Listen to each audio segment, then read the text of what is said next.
Good enough. All right. Cool. So let's see if we can work on the focus this time a little bit. Not like I could have done that before, guys. Okay. So cool. There we go. All right, come stream with me. Come stream. Let's stream right now. Yeah, you guys didn't know that this is actually an acapella channel now. ASMR painting. Okay, so yeah, so we just started. Don't worry. Welcome everybody. Thanks for joining me this afternoon, evening, good morning, whatever. I am working on painting some suits here. Hey, I'm missing somebody. Here we go.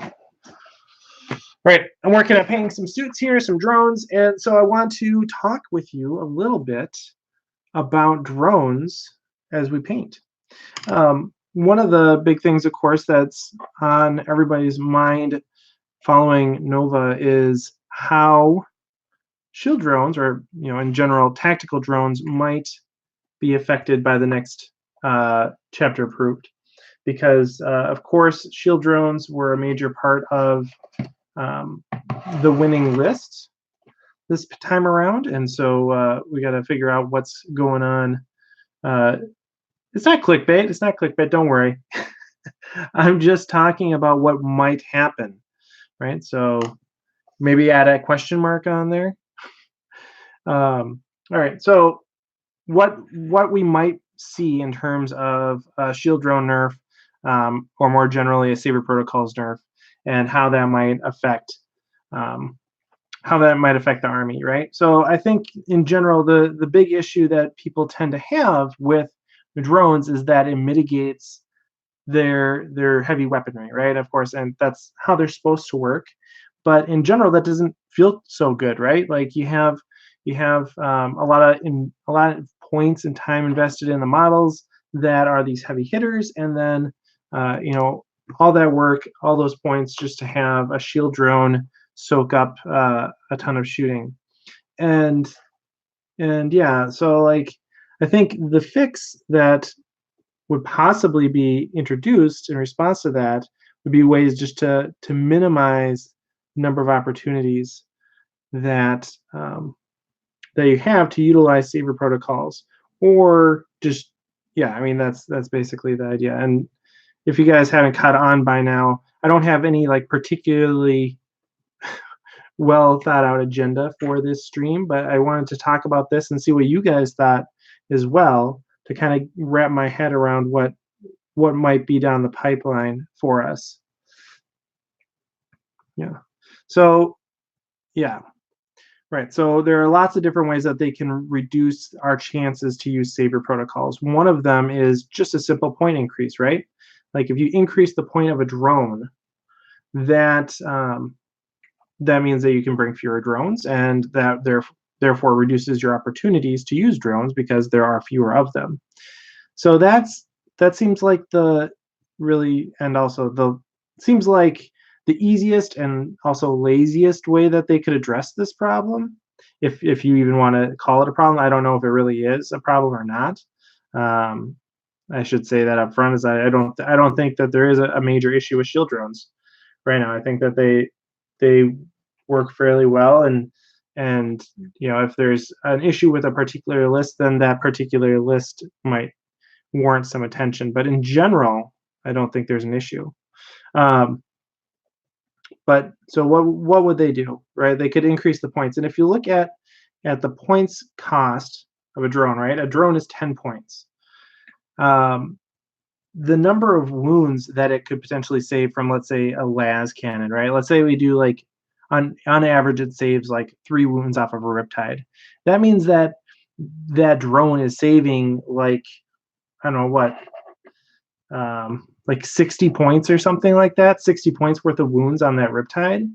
And that's kind of crazy, right? Like that's a ton of points that single drone is saving. And that's why shield drones are good. That's why Saber protocols is good.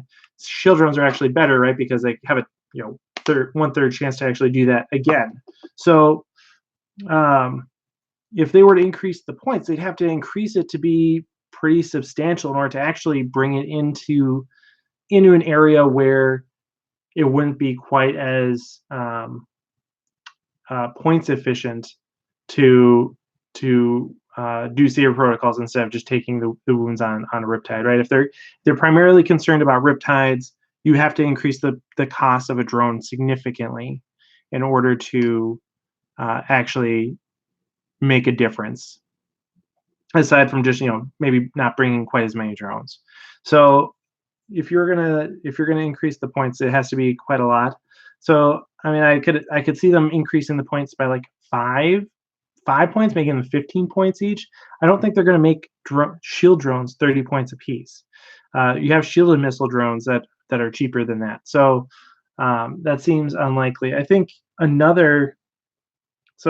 think points increases maybe are going to be something that we see, but are they going to be effective enough to stop me from taking as many shield drones as I can? No. So really what's going to come down the pipeline for that would be just fewer fire warriors or something like that, not fewer shield drones. And that's not the problem. People are running into problems with having too many fire warriors. So yeah, I don't think a point increase is going to do what they want it to do if they do it. Yeah. So okay, so that's one thing that could be happening that I don't think will be, but could be happening. Another thing that they could do, right, would be change fundamentally how like attached drones work. So like if we said that only if you have attached drones, you can only take saber protocols on those attached drones. That seems just like way too much accounting.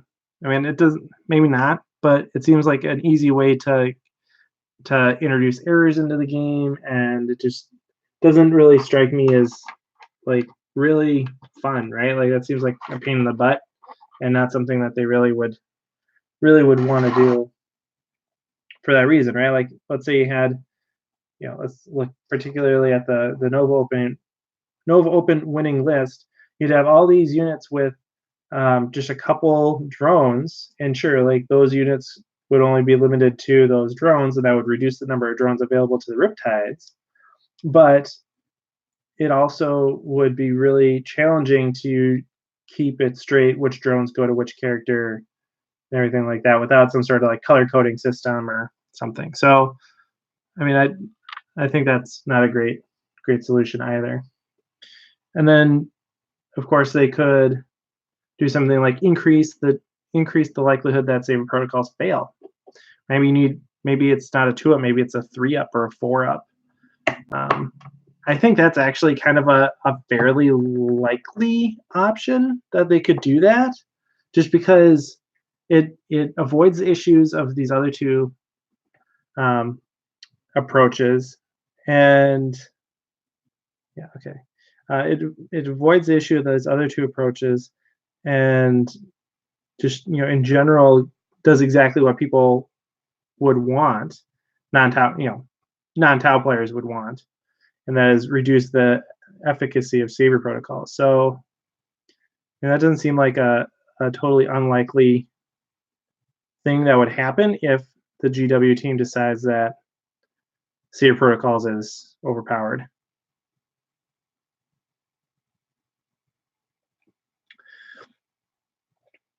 Okay, so I should I'll take a look here in the comments to see what you guys are saying. Yeah, so I think in general, right, like, I mean, I would say it's just one tournament. They're probably not going to do anything, but that has not necessarily been historically accurate. There have been several times when there's just one tournament, like LVO and LVO or Adepticon, and they come in and they're like, oh well, this is how it is now. So yeah. Okay.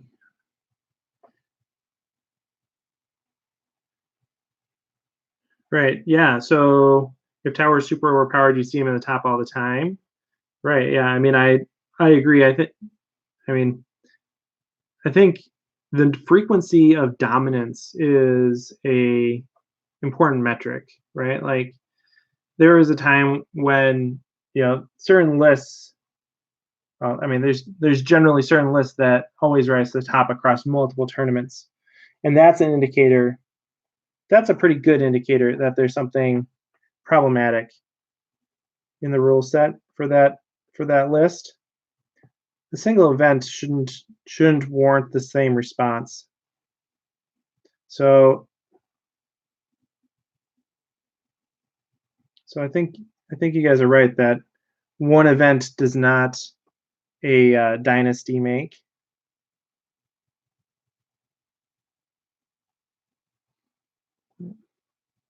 Okay, it's not clickbait, guys. We're talking about it. We're talking about what a nerf could be. Okay, so I should also mention that that this channel is very happy to be sponsored by Tabletop Ready Miniatures. So they are a retailer and also a painting service. So if you want to check them out, it means a lot to me that you show support to the channel by giving them a visit and just seeing what they're all about. So we can keep this partnership going. Okay, shield drone nerf. All right, other flyers should get hammered to the ground. Yeah, well, so one thing that would make me feel a lot better about Elder Flyers is if Yvara's got like if their point cost got cut in half. Maybe not half, but let's take a solid 100 points off those guys, and let's see how Elder Flyers do then. I think they do a lot worse if there was a bunch of Yvars running around. Yeah. So new Marines are ludicrous. Yeah, I haven't got a chance to play against the new Marines yet. The rules are looking pretty intimidating, honestly. I mean, it's basically a lot of those just the chapter tactics alone are basically just better versions of a lot of other factions benefits, or like mix and matching a couple of them, just and being just flat out better. So yeah, I mean I think that's something that is certainly be going to be challenging, right? Like how do you just make something that much better? It's not, and I think it's in some ways it's really good, right? Like Marines were in a tough spot. They were, and so having that extra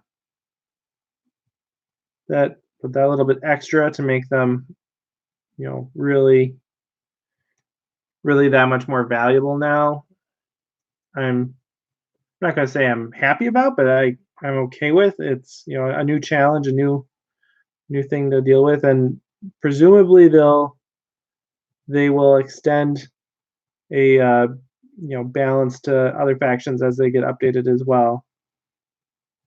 Of course, that's codex creep, and that's not great either. But Marines definitely did need a boost.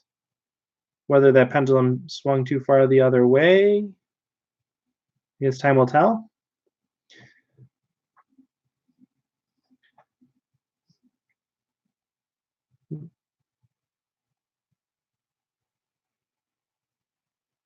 Yeah, Yvars are way too expensive to be worth it. Especially, again, right? Like the thing about shield drones is in certain combos, like with Riptides, they offer huge cost savings when they absorb a wound. Huge cost savings.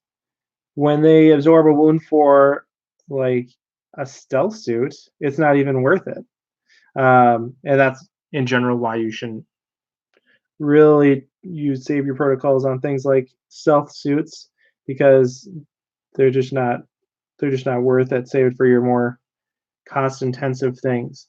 Um, but but if you were to increase the price of drones, you'd actually be making the problem worse in some ways, because now again you have the choice is just that much clearer, right? Like you wouldn't use you would be even less likely to use Seer protocols on a unit that was low cost, and therefore more likely to use it on a high cost unit like a Riptide. So yeah, I don't think that raising the price would actually give the desired outcome. And so I hope that they don't do that, because it really doesn't seem to me like it addresses the issue that they would, presumably be trying to address, and it would actually just make things worse all around.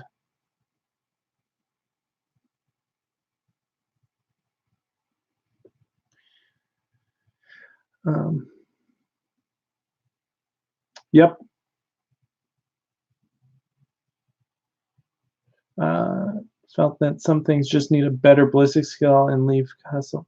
Yeah. So yeah, better. Well, I mean, for Tau, yeah. So there's a comment in the chat talking about increasing ballistic skill and leaving costs alone. And I mean, in some cases that you'd have to, right, like, so if we're dealing with this particular issue, that means that like anything that would potentially shoot at Tau needs to have a better ballistic skill, and that seems like a challenging proposition.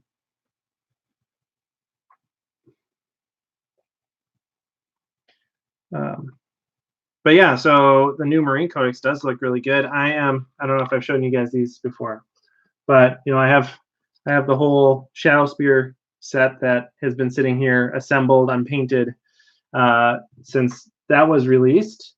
And like I was planning, I mean, I even left most of the guys off their bases because I'm planning on just using contrast paints on them for the quick and easy. But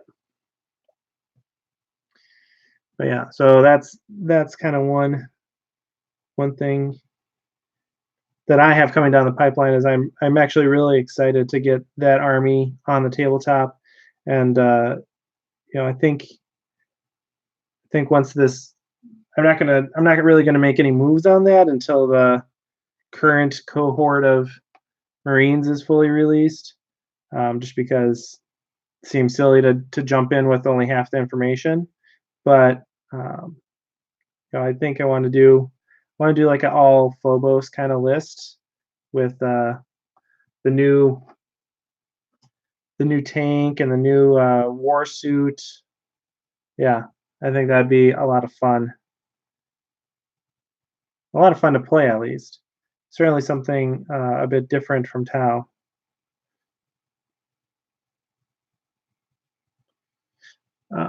Okay.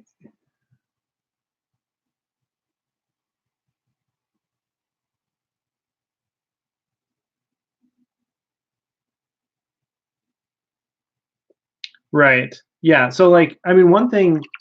So I always think it's interesting to look at the times when drones are a flat cost and when they vary based on their equipment. Right. Like, so at in the recent past, gun drones were more expensive than other types of drones, or marker drones were cheaper and stuff like that. And then right now everything's just the same for tactical drones, that is. And I don't know if that seems to be not actually a, a fair valuation of the different drones, right? Like marker drones have very little utility compared to the other two types of drones, and so they should be costed less, right? They should be a lower cost than shield drones. And I prefer shield drones over gun drones, and so I tend to think that gun drones should also be cheaper than shield drones, but they also should be more expensive than fire warriors. So that means that shield drones should be more expensive than they are currently, not reducing the cost of gun drones. And that, as a whole, is not really a. I mean, that would change the balance between the drone types, but it wouldn't address an issue of saber protocols, as we've just talked about, right? Like making drones more expensive isn't a way to. Seems unlikely to me to be a good way to mitigate the impacts of saber protocols on the meta. Ooh, that's a cool question. So, I mean, not that the other questions aren't cool, but so what's going to happen with Psychic Awakening, right? Like, I think maybe it was the last stream I did. Even we talked about Psychic Awakening, and I had some ideas about what it was going to be, and they were all wrong. Right? So I thought it was. I did not think it was going to be a campaign. So I mean, that's pretty cool. That's a campaign. Presumably everyone has heard about Psychic Awakening now, but if not, don't feel bad.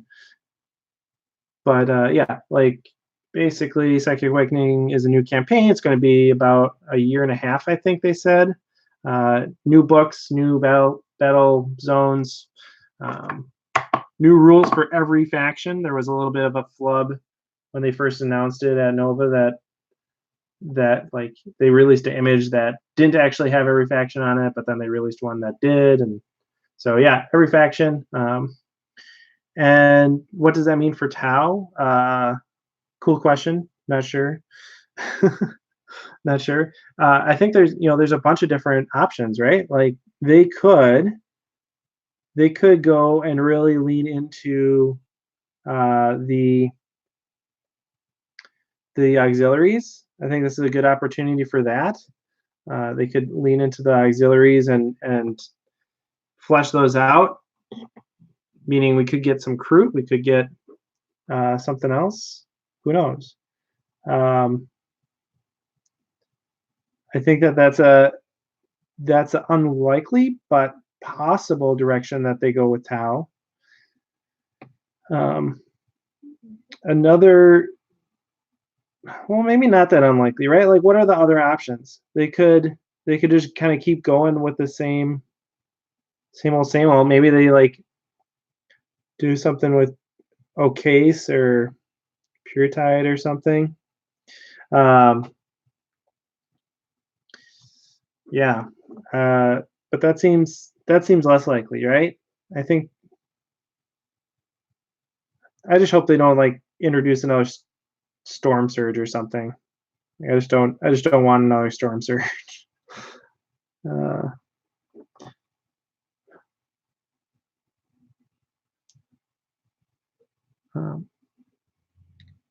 Yeah. Oh, I saw. I was at a friendly local game store the other day, and I saw like the old third edition. No, not third edition, fifth edition battle set. I posted it on like a post on YouTube here that had a picture. And, it had the metal, vest bit. It had the metal sniper drones. It also had the codex, right? And it was like $200, I think. Yeah, I think it was like $200, which like I get, because if you look at the eBay price of metal sniper drones, like it works.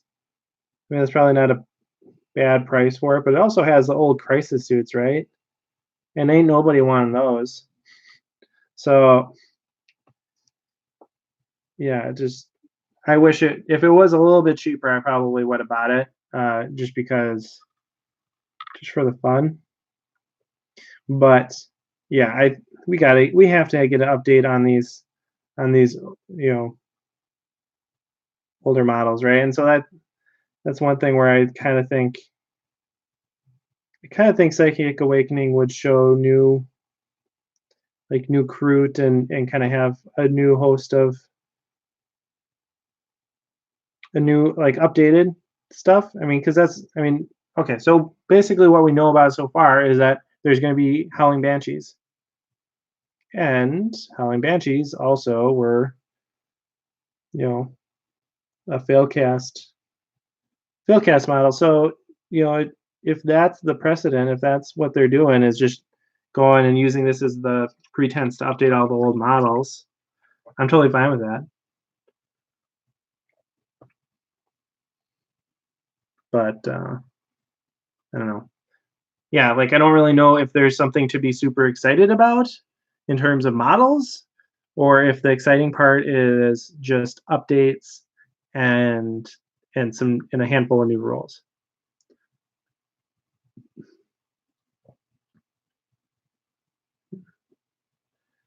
I would like to see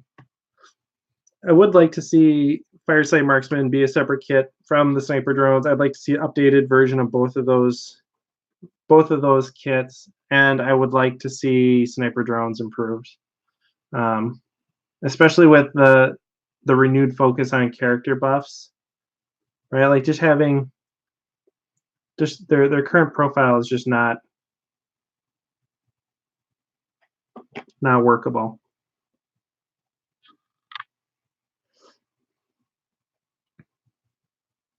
Yeah. I know. I have a bunch of I have high hopes for a eventual Kroot codex, and I don't get the sense that that's something that would come out as part of the Psychic Awakening, like a whole codex. That brand new codex seems like not what they're trying to do. Seems like they're trying to just give attention to existing codices.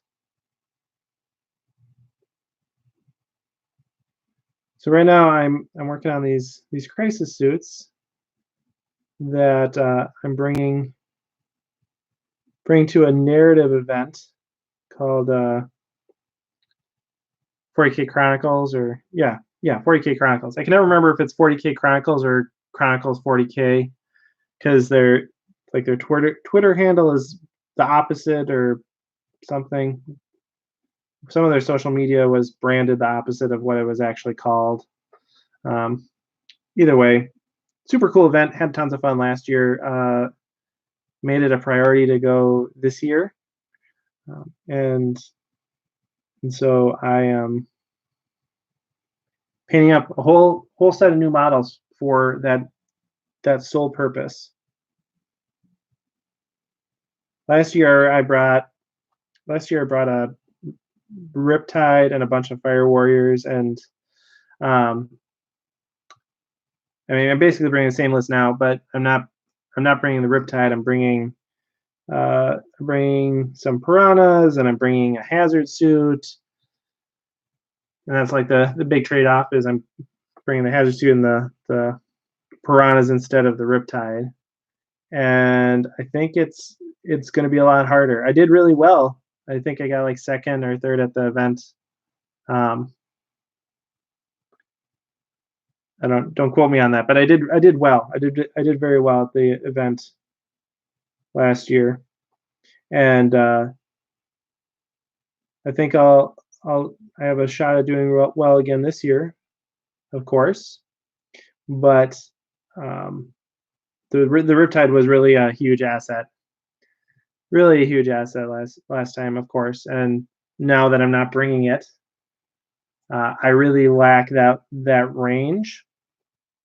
This is certainly a punchier short range list, and so I've come to the conclusion that I have to be really cohesive in my deployment. I have to be really intentional with my movement. This is not a gunline army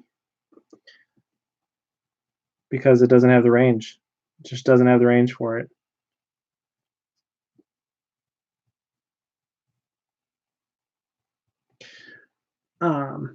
I would love it if Crude had their sniper rifles back. I think that was one of the best things about Crudes, right? Like so okay, before, was that 6th edition when they started having the sniper rounds? I think so, yeah. Um, so before 6th edition, right, Crude were your screen and your token close combat unit, and they could do okay in close combat in some situations as well. So the introduction of Crude as snipers was totally different from their previous manifestation, and I loved it. I thought it was great, not only from a gameplay perspective, but just from a fluff perspective. I thought, this makes a lot of sense given, or I don't know if it makes more sense, but it totally fit with them being more bird-like, right? Like they were kind of pecking at you. Is how I felt when they had sniper rounds. Felt like they were pecking at you. And now they don't do that. Now they don't do anything because no one plays them because they're just not good. Um, so I am all about giving Crude their sniper rounds back. I think that would make a huge difference.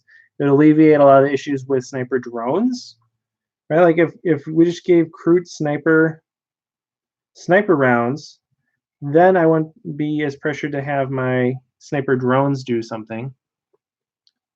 And you could have the sniper drones again take on a more low volume of fire, high impact role. So they could actually have like sniper or like rail rifles or something instead.